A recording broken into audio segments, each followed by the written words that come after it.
Morning. Sorry, I'm getting some error messages. Just trying to figure out what's happening. Okay, we're just going to rock with it.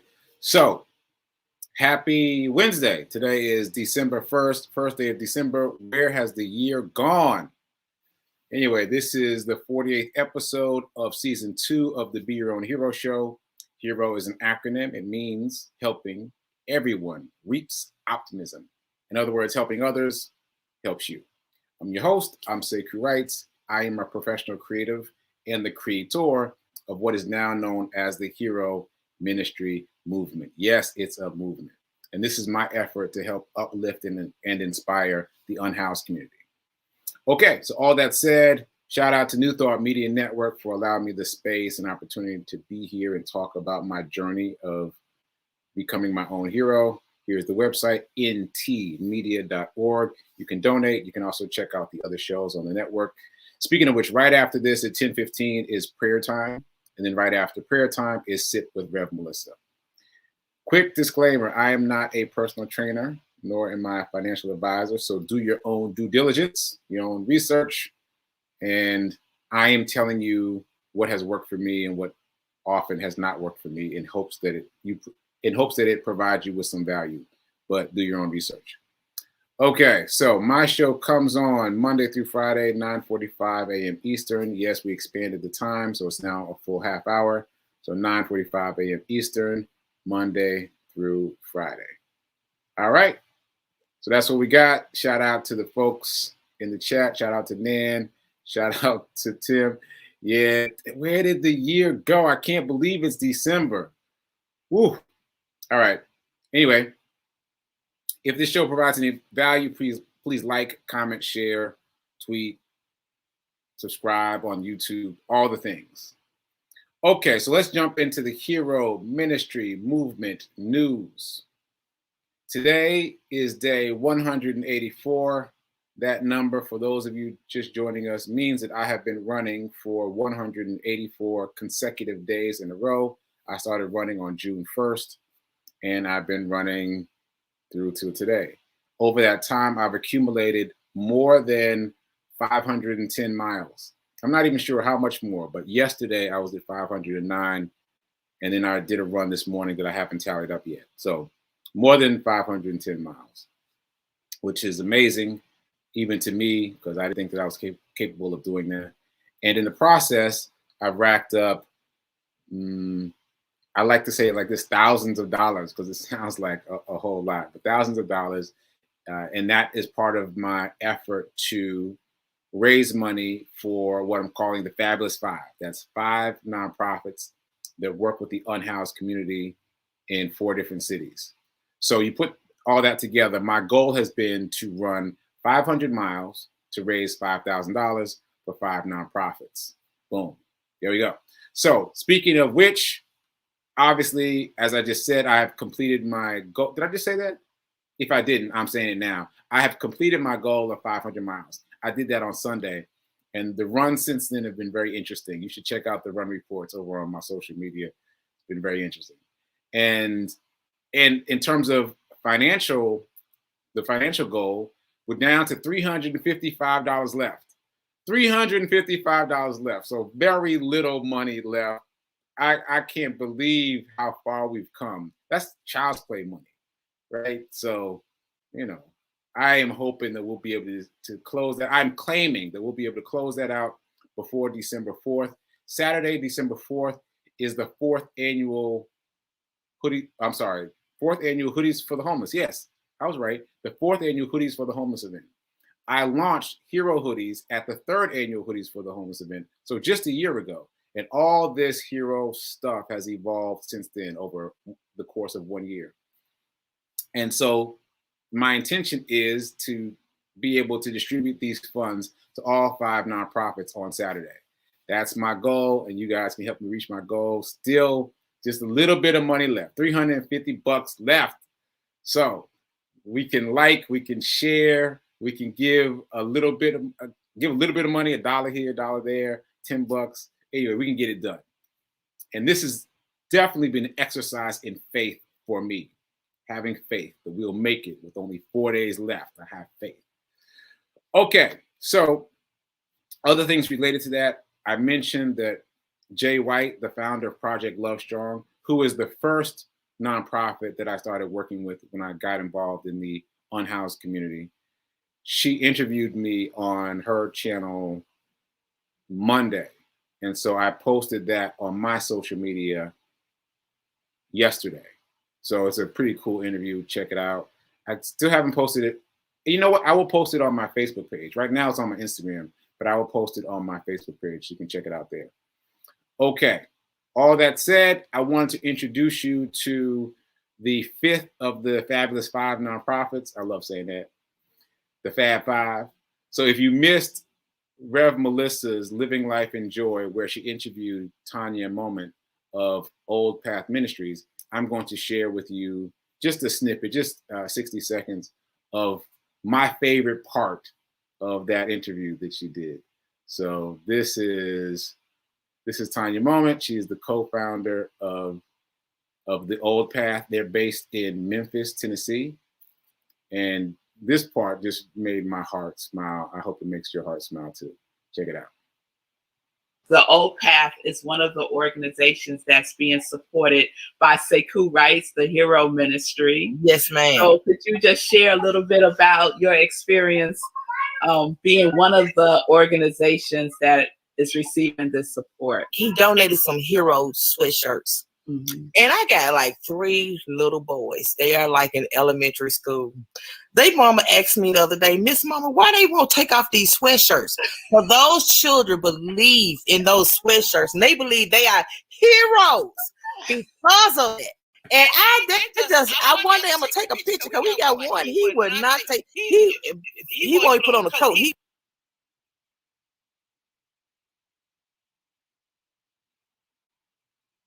I don't know what happened. I don't know what happened. I told you I was getting some error messages today. So I don't know what happened. That wasn't the end of the video. But anyway, she goes on to say that it's important for children at that age to know that they can be heroes, to think of themselves as heroes, that these young Black boys are thinking of themselves as heroes, and how important that is. And so that unintended consequence of me giving them hero hoodies just made me smile from ear to ear. I loved hearing that story.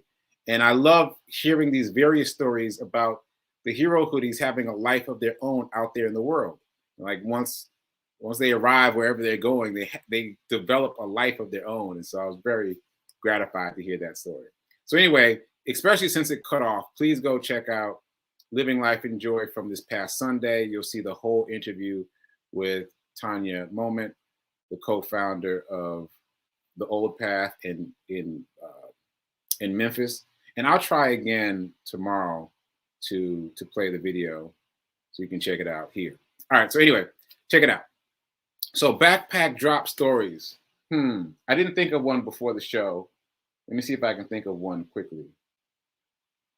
There was an older white man on 9th Avenue that I passed, and he seemed like he was in need, and I asked him if he needed help, and he said he did, and he accepted some tuna packets.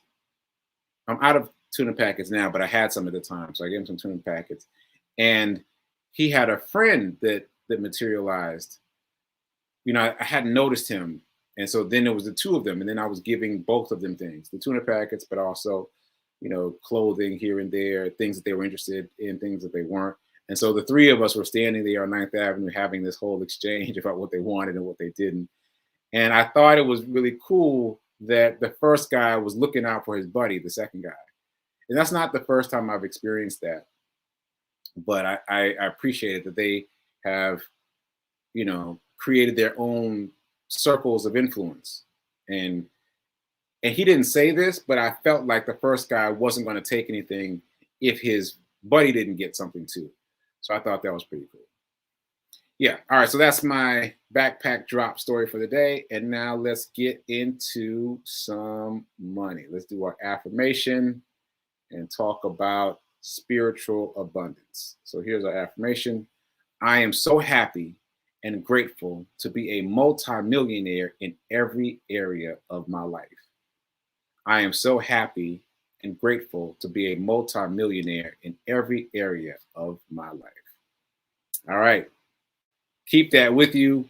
Just a reminder, when you say happy and when you say grateful, the challenge is to feel happy and feel grateful when you say those words. It's harder than it sounds. It's harder than it sounds. It's easy to just say the words over and over again, but it's harder to imbue it with some feeling. Also, you'll notice that this is in present tense. I am so happy and grateful to be a multimillionaire in every area of my life. So it's present tense. It's not something that will happen in the future. It is your current experience right now. There's a lot to be said about speaking affirmations that are in the present moment. And that's not something that I learned until recently, but it's much more powerful if the affirmation is present tense. Like, quick sidebar. You know how I get with the sidebars. I'm gonna keep it quick, but okay, quick sidebar. When I was in Inroads is like a mentorship, internship program. I was in it in college. And so during my summers in college, I worked for Verizon at the corporate level because of that program. And they taught us this phrase: I can, I will, I must. It's a very powerful phrase, right? But now, all these years later, as I study affirmations, I understand that that is setting things in the future. You're creating a distance between what you want and where you are. I can, I will, I must, as opposed to I am right now. So that's why I chose an affirmation that is in present tense. And you should also choose affirmations that are in the present tense. Focus on the now, not the future. Okay, that was my sidebar. I'm only going to give myself one sidebar for today. Let's get back to it. Okay. So we're talking about abundance. And I've been talking about the investment mindset fundamentals that were inspired by my interactions with people during Thanksgiving. So just to recap quickly, number one, investing is not optional. It's not optional. It's not like I can or should or should. No, you need to invest. You need to invest. That's how you grow your money. So that is a shift in mindset, because many of us, myself included, have thought of it as optional. It's not optional. If you want to preserve the money you have and make more money, it's not optional. Number two, I don't have enough money is not an excuse. Use 10% of whatever you've got, even if that's only cents, even if that's only dollars. Use 10% of whatever comes in and shift that over to investment. Why? Because you got to practice investing. The only way you get good at investing is by practicing. Or you hire somebody and then you end up paying that person way more money than you need to. Practice, practice, practice. Take 10% of any money that comes in, shift it over to investing, and learn how to invest, so that when you get large sums of money, you already know what to do with it. So that's number one. And number two, investing is not optional, and I don't have enough money is not an excuse. Okay, so third, let's talk about couponing for a minute. So I mentioned this book before. It's called 1 Minute Millionaire. Check it out. I'll add that to the list of resources. 1 Minute Millionaire. And yesterday, I think I was talking about don't focus on saving money. Focus on making more money. I'm going to say that again. Don't focus on saving money. Focus on making more money, because you can't save your way to wealth. Now, I know we've all tried, right? But all of us have tried saving, right?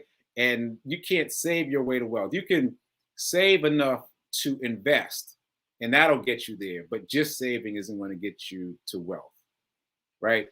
So, but let's talk about another part of that. Let's talk about couponing specifically. So I'm sorry, I can't remember the author's name right now, but the book is called 1 Minute Millionaire. And what he suggests throughout the book are little things you can do in 1 minute, in 1 minute's time, that can pave the way to you becoming a millionaire.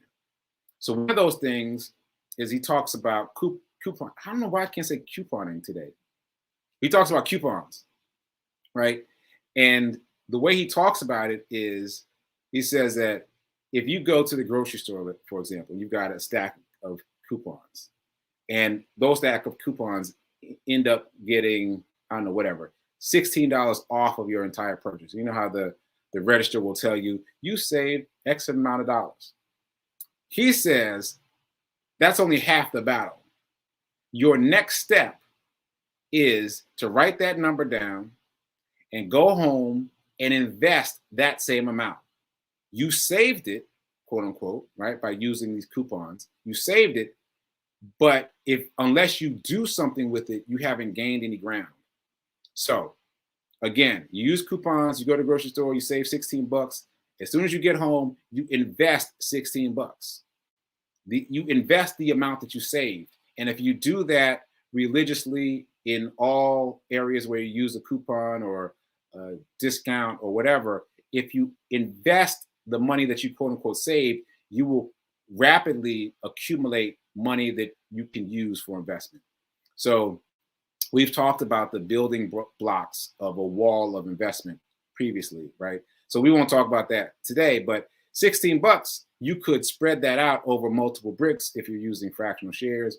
You could buy a couple cheap, inexpensively priced shares of stock. Like there's things you can do if you've been practicing. Like you know that you can do something with 16 bucks in the world of investment, in the world of the stock market if you've been practicing.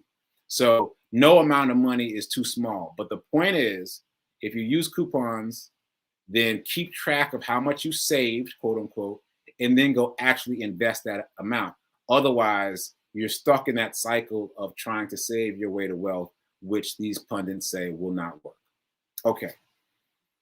All right, so we just crossed the 10 o'clock hour. So just a reminder to those folks who are just now joining, yes, the show is longer now. We started at 9:45. So we've been talking about things for a minute. You might want to catch the replay to catch up to where we are right now.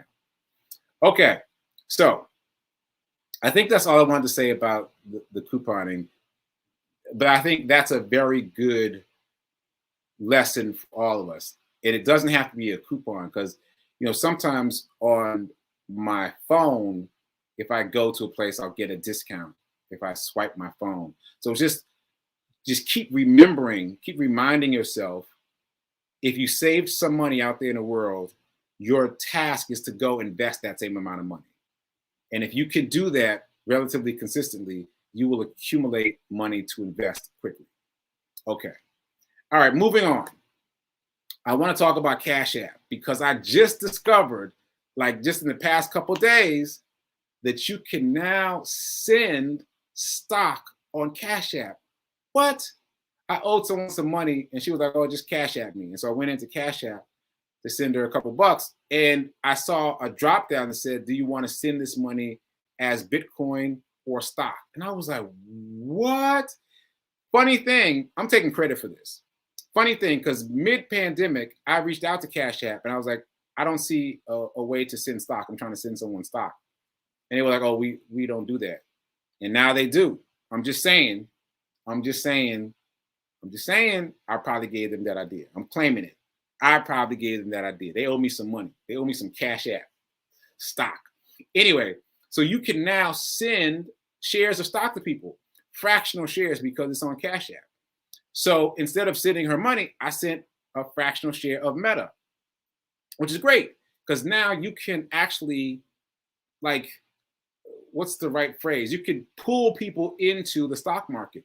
People that are thinking about it, people are on the fence, they don't know, they're not sure. You can just send them stock and all they have to do is click the accept button and all of a sudden they're in the stock market. And then as we have learned, those of us who have jumped off the porch, we have learned that once you're in it, you pay more attention to it. Your reticular activating system, what I call the filter seeker, turns itself on and starts paying attention to everything related to the stock market in general, but your specific stock in specific, right? I'm sure you guys are experiencing that. Like all of a sudden you're paying attention to Meta. All of a sudden you're paying attention to the S&P 500. Like all of a sudden those things are resonating in your awareness. And so, especially for younger people, like The holiday season is coming up. I mean, the holiday season is here, really. So younger people in your circle, all of them are on Cash App. You don't even have to ask. They're on Cash App. So you can send them stock. You can get them in the stock market early without their permission, without having to talk to their parents about it. You can just send them something and it'll accumulate in value and accumulate in value and accumulate in value over time. So that is my intention. I'm going to cobble up a couple coins together and send some of the young people in my life a little bit of stock for this holiday season and just get them involved, you know, and as long as they don't cash it out. Imagine if someone had sent us stock when we were kids. Imagine where that stock would be now. If it was the S&P 500, if it was Facebook, Netflix, right? So it is my intention to do that, and I hope you will join me. Let's make it a challenge. Like, find at least one young person or someone else who's on the porch and can't seem to get themselves off, and just send them something. Send them $1 worth of one of the stocks we talked about and just get them involved, because I think that would be hugely beneficial for everyone. For you too, because you have to pay that much more attention to what stock you're buying and why, and have a rationale about that. Which brings me to my next point. Let's talk about Shaq again. So just as a recap, I mentioned my mom told, at this point, both my mom and my dad told me about Shaq's investment in this water company, Alkaline 88, I think it's called, and how that is a publicly traded company and they're selling shares for like $2 per share. Sidebar? Quick sidebar, stocks can be inexpensive. I mean, I didn't know that. Like, I thought in order to buy an inexpensive stock, it had to be a penny stock. It doesn't have to be a penny stock. As a matter of fact, penny stocks can be more challenging than other stocks. That's all I'll say about that. I'm going to come back to it, though, because I did check out penny stocks, and I've got a whole conversation about that.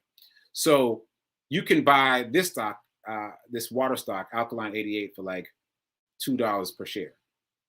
I bought in, and then I closed my position because I was like, wait, I'm not getting the benefit that Shaq is getting. Shaq bought, I think, 7,000 shares, but he also had a face-to-face meeting with them. He probably got an ownership stake. Like, his deal is different. So the company, I'm sure, will benefit by his presence. But I was like, I want to get in at the level that Shaq's getting in. And I was encouraged to even think that way because Warren Buffett's company is publicly traded, as is Cathie Wood's company. They're both publicly traded. So you can piggyback on their wisdom. And then eventually I mentioned that I discovered SPACs. And what is that called again?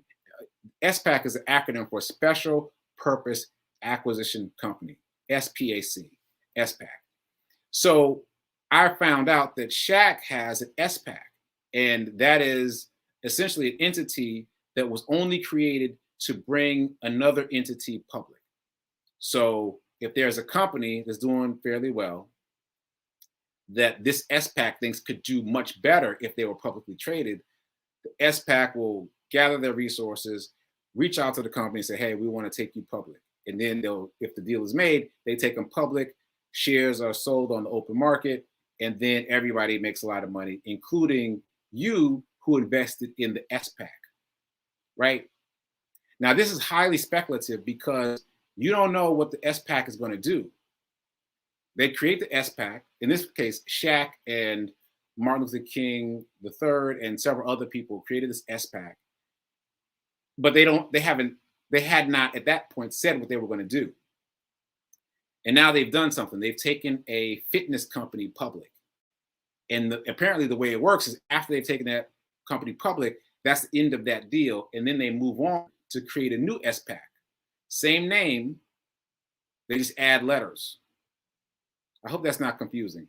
So it's like if Sekouwrites Holdings is an SPAC, then I'll go and talk to Toshiba and say, hey, Toshiba, you're a private company. We're going to make you public. Let's work together on it. Now, all of a sudden, that's a publicly traded company. And then Sekouwrites Holdings B is created. And that's the second SPAC to go talk to Kroger about going public. And apparently that's how it works. So all that said, I have finally thrown a couple dollars in on Shaq because I like the idea of being able to invest at that level. So I'm investing in Shaq's SPAC to see what they're going to do.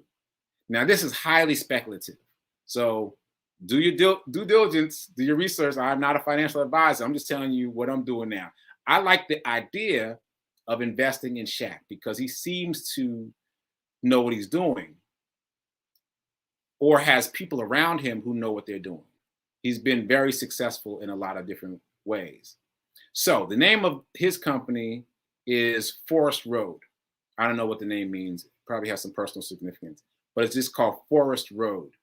So it's publicly traded. It's only $9 per share or so. So I bought a share. You know, I didn't go hard or anything. I bought a share, $10. I figured $10, what's the worst that could happen? But I'm interested to see what is going to happen because I bought a share of Forest Road B. That means this is the second iteration of this SPAC. We don't know what they're going to do yet. We don't know what they're going to do, but we buy in advance of knowing what they're going to do. So I kind of like that surprise element. And I love the price.